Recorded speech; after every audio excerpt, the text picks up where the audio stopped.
I'll wear what I want, text who I want, go out with who I want. If you don't like it, leave, she told me.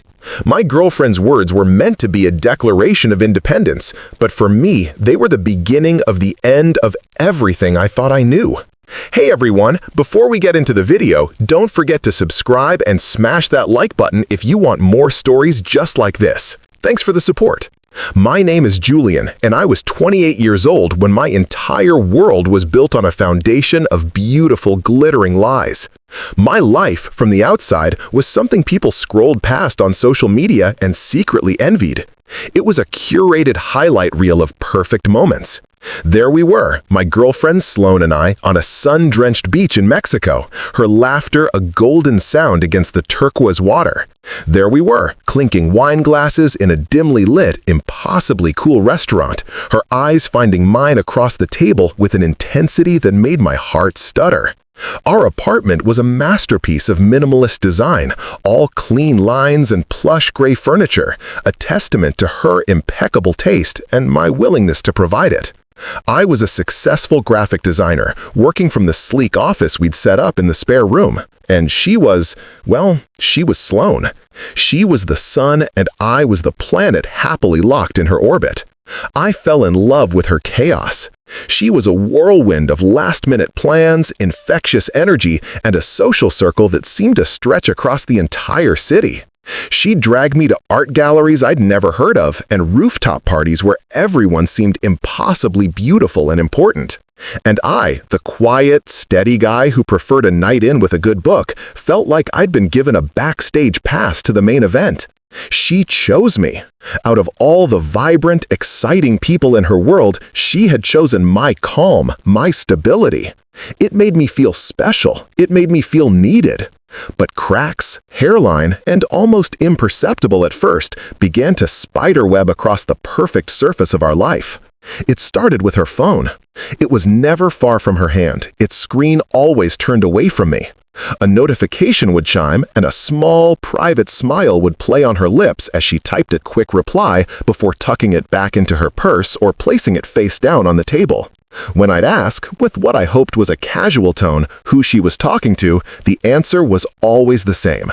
Just a friend, or work stuff, babe, you wouldn't be interested. And I'd nod, pushing down the small knot of unease in my stomach. I trusted her. I had to. Then came the changes in her schedule. The girls' nights out started happening more frequently, and they started ending later. Sometimes she wouldn't come home at all, sending a text in the early hours of the morning saying she'd crashed at a friend's place to avoid a long cab ride. The texts were always breezy, apologetic in a way that didn't really apologize. The apologies were for the inconvenience, not for the act itself. My questions became more pointed, my concern less easy to disguise.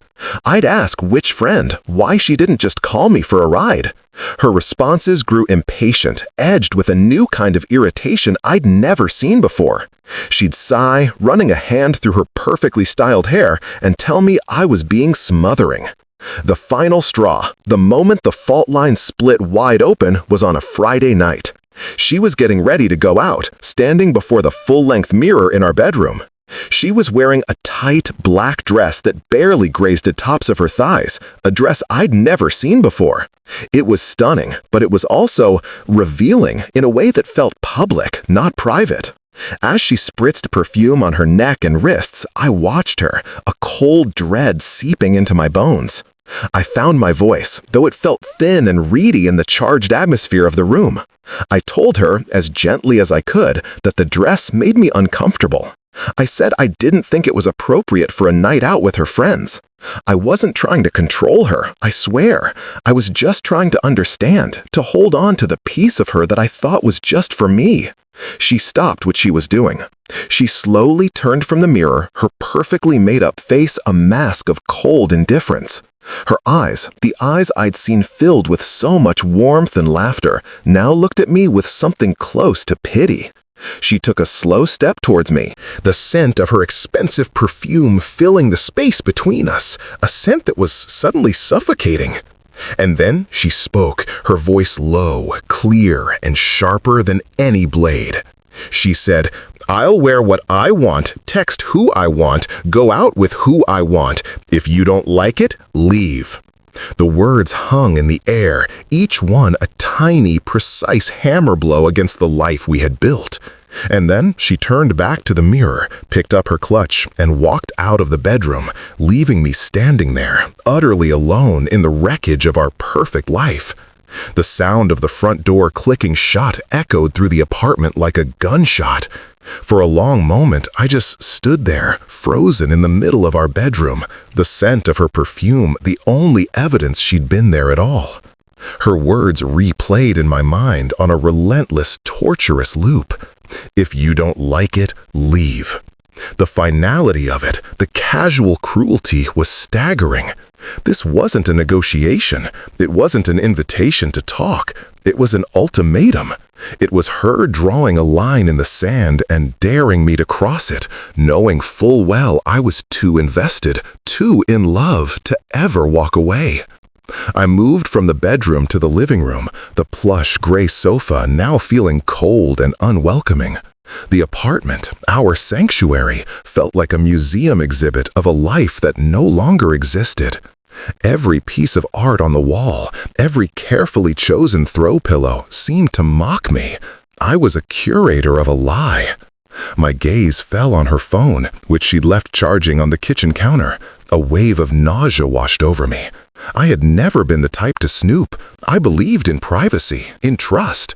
But trust, I was quickly realizing, was a two-way street, and it felt like I was the only one still walking on it. My hand trembled as I picked it up. The screen was dark, but I knew her passcode. It was my birthday, a detail that now felt like a cruel joke. My thumb hovered over the home button, a war raging inside me. This was a line I had never crossed before. To do so would be to admit that everything was broken, that my suspicions were more than just the paranoid ramblings of an insecure boyfriend. But her words, "If you don't like it, leave," had pushed me past the point of no return. I needed to know. I needed to know if I was fighting for a relationship or just fighting a ghost. I typed in the code. The screen lit up, a gateway into a world I was clearly no longer a part of. My heart pounded against my ribs as I opened her messages. I scrolled past conversations with her mother, with her sister, with work colleagues. Nothing seemed out of the ordinary. I felt a pang of guilt. Maybe I was the problem. Maybe I was just as controlling and insecure as she'd implied. I was about to put the phone down when I saw a name I didn't recognize at the top of her frequent contacts list. A single name, Kale. I clicked on the thread. The conversation that unfolded was like a punch to the gut. It wasn't overtly romantic at first, but the familiarity was undeniable. There were inside jokes I didn't understand, references to shared memories that clearly didn't include me. And then I saw it, a message from him from a few weeks ago.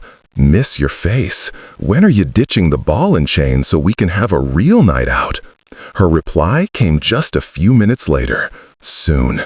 He's been a little clingy lately. Needs some space." My blood ran cold. Clingy.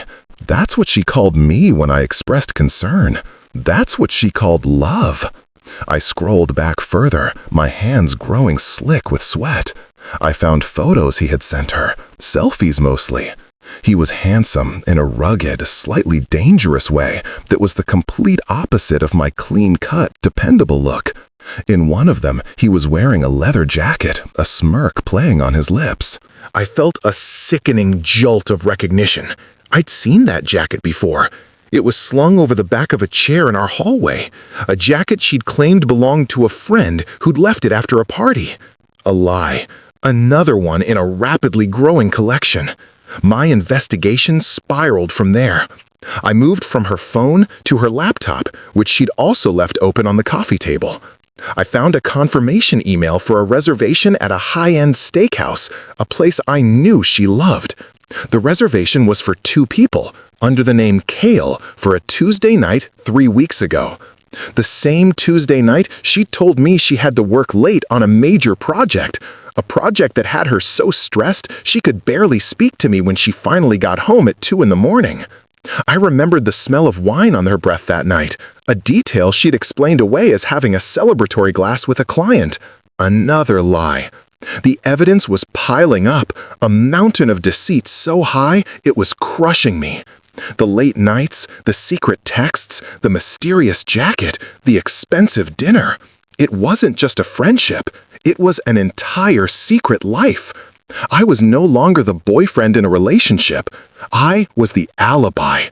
I was the safe, stable cover story for the life she was actually living.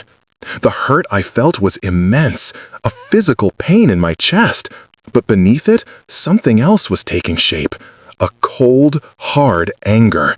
She hadn't just betrayed me, she had made a fool of me. I sank onto the sofa, the glow of her laptop screen illuminating the grim set of my jaw. I knew, with a certainty that chilled me to the bone, that I couldn't let this go. I couldn't just leave, not like this. I needed to confront her. I needed to see her face when she realized her game was up. The rest of the night passed in a blur of restless, angry sleep. I woke up on the couch, my neck stiff, the taste of betrayal still bitter in my mouth.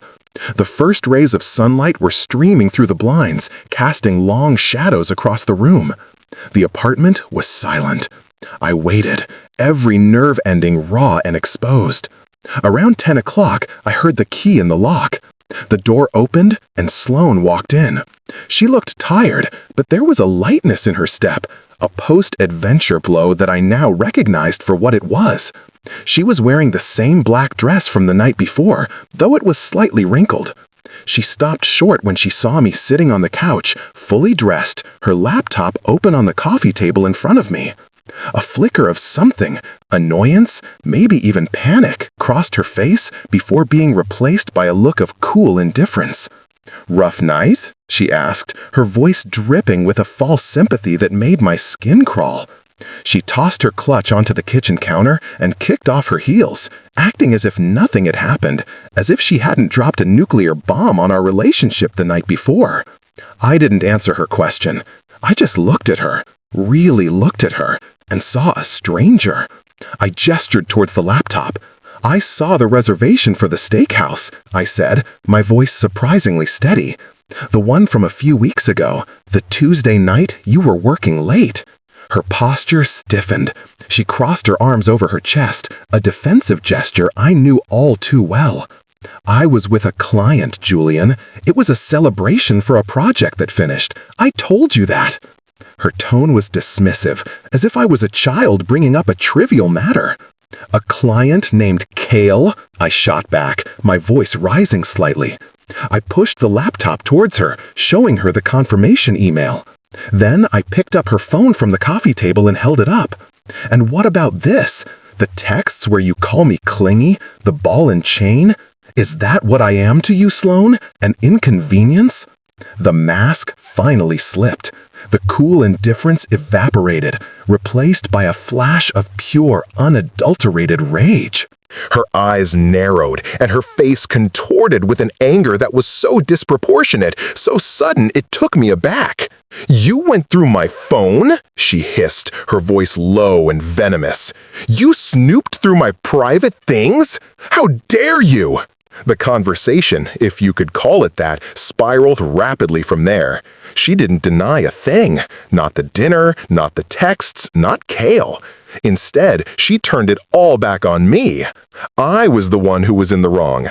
I was the one who had broken the sacred trust of our relationship by invading her privacy. She accused me of being paranoid, insecure, and possessive. She said my behavior was suffocating, that she couldn't breathe around me. She twisted my concern into control, my love into obsession. Kale is an old friend, Julian, a friend. But you wouldn't know anything about trust, would you? You have to check up on me, track my every move. You're sick, she screamed, her face flushed with anger. She was so convincing, so passionate in her defense, that for a moment, a terrifying moment, I started to believe her. I started to question myself. Was I the bad guy? Had my own insecurities created this monster out of nothing? She brought up every time I'd ever questioned her, every time I'd expressed a moment of doubt, weaving them together into a narrative that painted me as a controlling tyrant. She was the victim, a woman trapped in a relationship with a jealous, untrusting man. I stood there, shell-shocked, my carefully constructed case against her crumbling under the weight of her furious assault. I had come in here ready for a fight, armed with facts and evidence, but she had changed the battlefield entirely. This wasn't about her infidelity anymore. It was about my character. By the time she was done, I was the one apologizing. The words came out of my mouth hollow and pathetic. I was sorry for snooping. I was sorry for not trusting her. I was sorry for being so insecure. It was a masterclass in gaslighting, and I was the star pupil. She'd accepted my apology with a cold, tight smile, a queen granting a pardon to a repentant subject. She told me I needed to work on myself, that we could maybe move past this if I was willing to change. Then she picked up her phone and walked into the bedroom, shutting the door behind her. I was left standing alone in the living room, more confused and broken than I had been before. I had come seeking the truth, and I had left convinced I was the problem. The days that followed were a special kind of hell. The atmosphere in our apartment was a thick, suffocating silence. Sloane had withdrawn completely, punishing me with a coldness that was more painful than any shouting match could ever be. She moved through the space like a ghost, her presence a constant, heavy reminder of my perceived failure. I walked on eggshells, desperate to make amends, to prove that I could be the trusting, secure partner she wanted me to be. I tried everything. I cooked her favorite meals, which she would pick at listlessly before scraping the leftovers into the trash. I brought home flowers, which she would place in a vase without a word of thanks. I tried to initiate conversations, but my attempts were met with monosyllabic answers, or, more often, complete silence. I was in a prison of my own making, and my warden was the woman I loved. I was replaying her words, her accusations, over and over in my head. Paranoid? Insecure? Controlling? Maybe she was right. Maybe my love for her had curdled into something ugly and possessive. I was trying so hard to see it from her perspective, to understand how my actions must have looked to her. Then, one afternoon, I was scrolling aimlessly through Instagram, trying to distract myself from the oppressive quiet of the apartment. A post popped up from one of Sloane's friends, a group photo from a bar. I almost scrolled past it, but something made me stop. I zoomed in, and there she was, Sloane, smiling that brilliant, camera-ready smile, wearing the exact same black dress that had started this whole nightmare. And next to her, his arm wrapped possessively around her waist, his hand resting low on her back, was him, Cale. Seeing them together in a photograph was a different experience than just seeing his name on a screen. The casual intimacy of their posture was undeniable. It wasn't the way a friend stands next to a friend. It was the way a man stands next to a woman he considers his. The image was a bucket of cold water thrown on the fog of confusion and self-doubt that had clouded my judgment for the past week. In that instant, the gaslighting spell was broken. I wasn't crazy. I wasn't insecure. I was a victim. Her accusations weren't a defense. They were a weapon, a brilliantly effective tool to deflect blame and make me question my own sanity. The rage that had been simmering beneath the surface of my guilt came roaring back to life, but this time it was different. It wasn't a hot, messy anger. It was a cold, clear, focused fury. I knew with absolute certainty that I couldn't live like this anymore. I couldn't stay in a relationship where I was constantly being made to feel like the villain. But I also knew I couldn't just walk away without one final piece of the puzzle. I needed validation. I needed to hear it from someone else, someone who wasn't Sloane and wasn't me. My mind raced through her list of friends, dismissing them one by one. They were all part of her world, part of the glittering facade. They would take her side in a heartbeat. But then, a name surfaced from the back of my mind. Maya. Maya was Sloane's oldest friend, her best friend from childhood. They had a bond that went back years, but Maya was different from the rest of Sloane's circle. She was quieter, more grounded, and possessed a no-nonsense honesty that I had always admired, even when it was directed at me. She and I weren't particularly close, but I knew she had a strong sense of right and wrong. She was the wild card. She was the only one who might tell me the truth. Swallowing my pride, I opened a new message on my phone. My hands were shaking as I typed. I kept it simple, direct. I told her I was going through something difficult with Sloane and that I needed to talk to someone who knew her well. I asked if she would be willing to meet me for a coffee, no strings attached. I hit send before I could second-guess myself. For the next 10 minutes, I stared at my phone, my heart hammering against my ribs. I was risking everything. If Sloane found out I'd gone behind her back to talk to her best friend, there would be no coming back from it. But I was past the point of caring. I needed to know. Finally, my phone buzzed. A single word from Maya, "Okay," and a time and a place. The chapter of my life with Sloane was ending, and this was the first step towards writing the next one. The coffee shop was a small, independent place tucked away on a side street, the kind of spot that felt a world away from the trendy C and B scene bars Sloane preferred. I got there early, choosing a small table in the corner, my hands wrapped around a steaming mug of black coffee. Every time the little bell above the door chimed, my head snapped up, my stomach lurching with a mixture of anticipation and dread. I was about to betray the woman I loved, or at least the woman I thought I loved. It felt like a monumental step, a point of no return. Maya arrived 5 minutes late, looking slightly harried. She was dressed simply in jeans and a sweater, her dark hair pulled back in a messy ponytail. She scanned the room, her eyes landing on me with a hesitant, almost wary expression. I stood up as she approached, offering a weak smile. She sat down opposite me, placing her bag on the empty chair, her movements stiff and formal. The air between us was thick with unspoken tension. She was Sloane's best friend. Her loyalty was, by default, to Sloane. "Thanks for coming," I started, my voice sounding rougher than I intended. She just nodded, her gaze fixed on me, unreadable. "You said it was important." I took a deep breath, gathering my thoughts. I didn't know how to begin, so I just dove in, laying out the whole sordid story. I told her about the dress, about Sloane's ultimatum. I told her about the snooping, about the texts from Cale, about the secret dinner reservation. I described the confrontation, the way Sloane had twisted everything, the masterful gaslighting that had left me questioning my own sanity. As I spoke, Maya's expression didn't change. She just listened, her hands wrapped around her own coffee mug, her eyes never leaving mine. I felt like I was on trial, and she was the sole juror. When I finished, the silence that fell between us was deafening.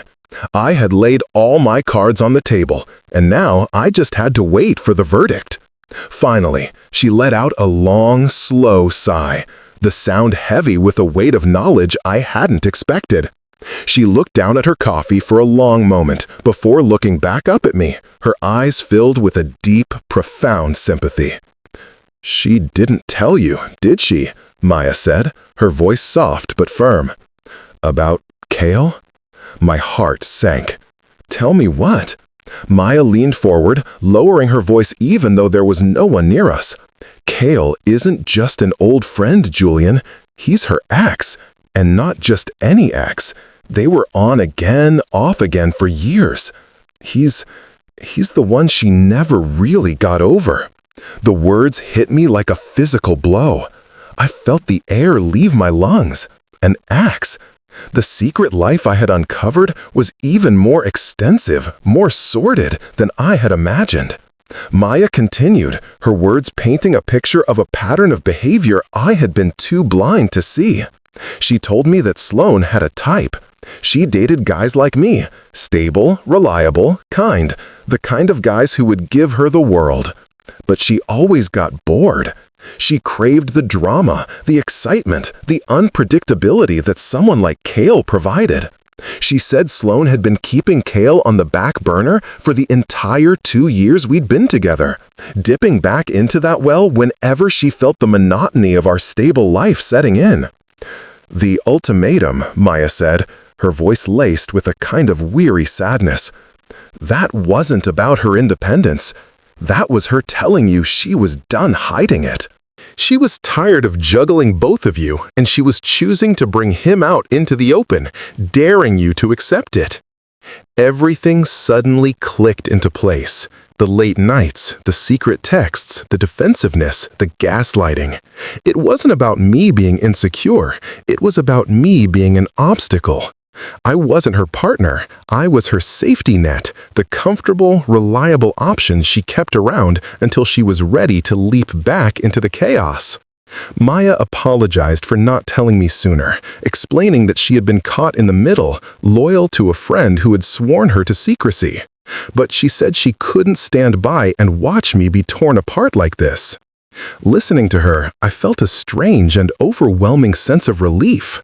The cloud of confusion and self-doubt that had plagued me for weeks finally lifted. I wasn't crazy. I wasn't paranoid. I was just a man who had been lied to, manipulated, and used. The pain was still there, a sharp, throbbing ache in my chest, but it was now accompanied by a newfound clarity. I had my validation. I had the truth. I thanked Maya, my voice thick with emotion. As I walked out of the coffee shop and into the bright afternoon sun, I felt a sense of resolve I hadn't felt in months. I knew what I had to do. The drive home was different. The city streets, usually a blur of anxiety-inducing traffic, seemed to pass in a calm, clear focus. The weight of uncertainty was gone, replaced by the heavy but solid burden of truth. I wasn't going back to fight. I wasn't going back to beg for an explanation I already had. I was going back to pack. When I walked into the apartment, it was empty. Sloane was still out, probably with him. The silence was no longer oppressive. It was an opportunity. I moved with a quiet, methodical purpose that felt alien to me. I went straight to our bedroom and pulled out a large suitcase from the closet. I didn't hesitate. I didn't allow myself to second guess. I started packing my clothes, my books, my laptop. I took the things that were mine, the things that were essential to my life.